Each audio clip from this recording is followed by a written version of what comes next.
Last week, I told you the hard truth. The person you've abandoned most, it's you. And a lot of you responded. You named it, you claimed it. The ways that you've been ignoring your instincts, silencing your desires, choosing safety over truth. Thank you for your honesty. That, my friend, takes real courage. And if you're new here, I'm Susan. I help women who've lost trust in themselves, help them rebuild it through practical, proven steps, not theory.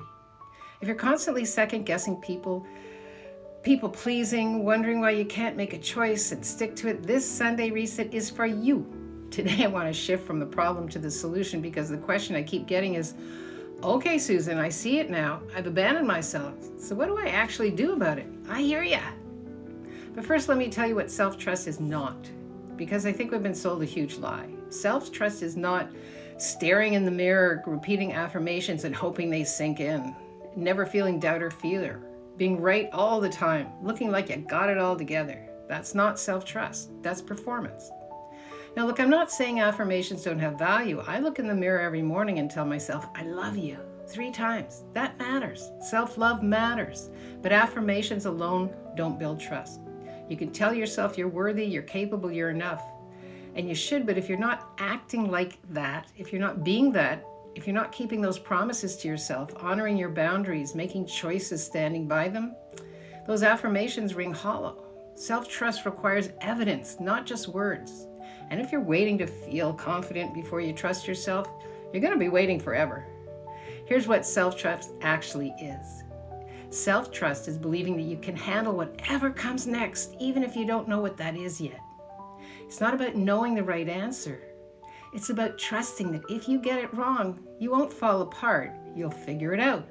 You'll adapt. You won't just survive, you'll thrive, no matter what it looks like, no matter what it takes. That's the foundation of self-trust. So how do you build that? Well, the same way you build trust with anyone else, through consistency. Think about the people you trust most in your life. You don't trust them because they're perfect. You trust them because they come through for you. They're consistent. When they say they'll show up, they show up. When they say they'll call, they call. When they make a mistake, they own it and they make it right. You trust them because you have evidence, a track record that they do what they say that they'll do. Self-trust works the same way. Self-trust is built through small, repeatable acts of integrity with yourself. Let me show you what I mean. Example number 1, the morning routine. You tell yourself you're going to get up when the alarm goes off. You hit snooze. You don't get up. And you do it again. That's not about productivity. That's about keeping your word to yourself. See, every time you hit snooze after saying you won't, you're telling yourself what you say doesn't actually matter and you can't count on you. Every time you get up when you say you will, you're building evidence. I do what I say. I do what I say I'll do. Example number 2, the uncomfortable conversation. We've all had them. You know you need to have a hard conversation with someone. You've been putting it off for weeks. Self-doubt says, wait until you have the perfect words. Wait until you're not so emotional. Wait until timing's better. Self-trust says, I'm having this conversation this week. It won't be perfect. I'm kind of nervous. I trust myself to handle it, no matter what it looks like, no matter what it takes. And you do it imperfectly, and you survive. That builds self-trust. Example number 3, the decision you can't unmake. You've made a choice.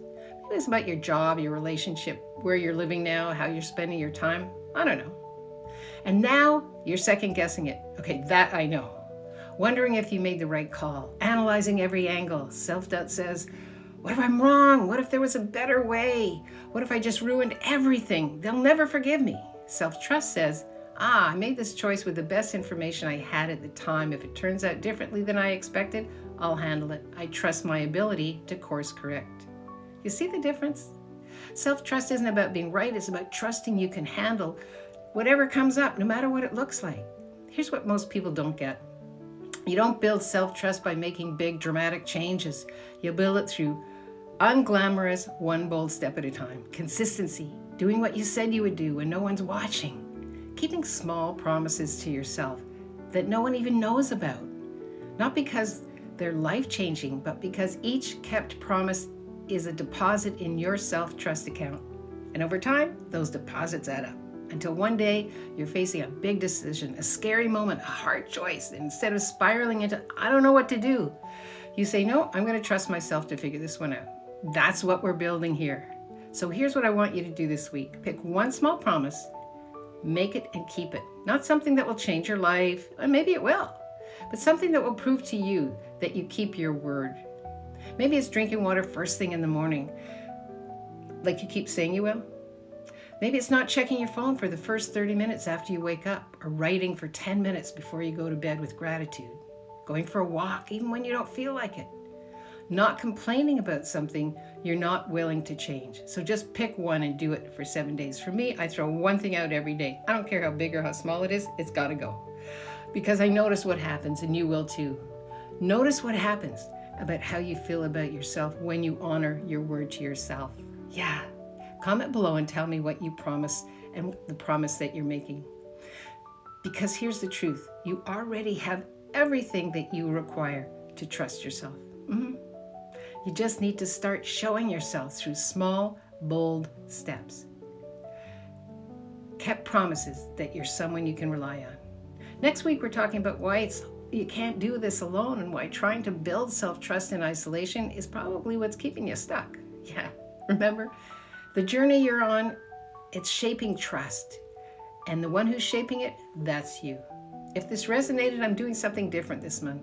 I'm creating a space where you can actually practice self-trust, not just think about it. I'll share more details soon, but if you want to be the first to know when it comes out, get on my email list. I'll put the link in the description. Next week, why you can't do this alone. Susan Lazar Hart, your transformational mindset coach, signing off.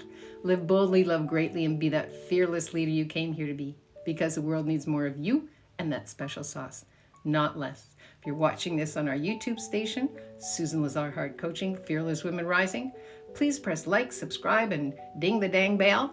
And if you're watching this on our wonderful private Facebook group, Fearless Women Rising, let me know what's popping for you, because I check in every day. Mwah. Big love from Montreal. Bye-bye.